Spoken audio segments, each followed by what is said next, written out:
قضيتهم بالاباده بالحصار بالجوع مفيش مشكله. لكن لما جه هنا الامر بقى مس العرش والسلطه مس الكرسي، لا، هنا في اصطدام.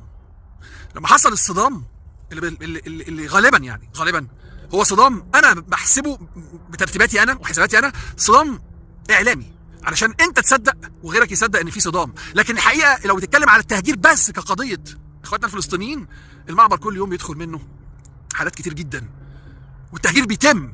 اوعى تفتكر ان التهجير ما بيتمش، لكن لازم يفضل المنظر كده. بس حتى والمنظر كده وفي اي حاجه حتى ولو لحفظ ماء الوجه او لحفظ ماء وجه القياده السياسيه او لحفظ ماء الوجه للسلطه قدام رجال المؤسسات ورجالها الاوفياء عشان يفضلوا باصين لها او بينظروا لها نظره قال يعني ان في وطنيه او في شيء من الاخلاص لهذا الوطن، برضه ده مش مريح الكيان.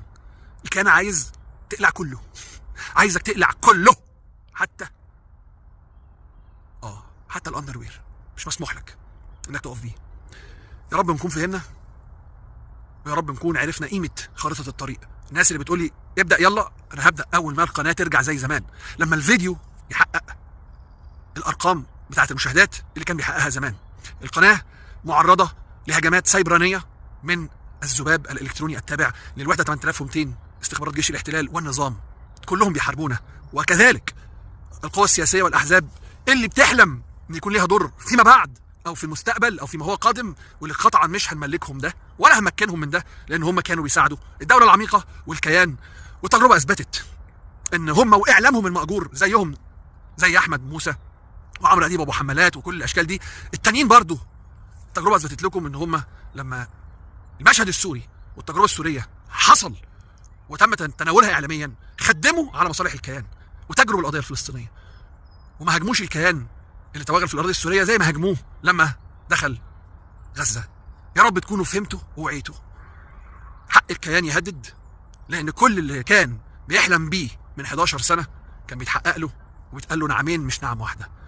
فلما الكيان يأمر لازم اي مطبع يطيع الامر.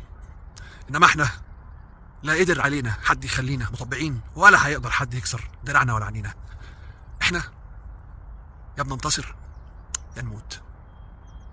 لازم نخلص من الوضع المهزأ ده ونمشي في الطريق الثالث بعيدا عن الفريقين الانجس علشان ننجو ان شاء الله ببلدنا وبشعبنا وننقذ مصر ونكون داعمين للقضيه الفلسطينيه ونصلي ورا مقاومتنا الشريفه الباسله في المسجد الاقصى المبارك. هيحصل. ان كنا من اهل الدنيا اشوفكم في لقاء جديد. سلام عليكم.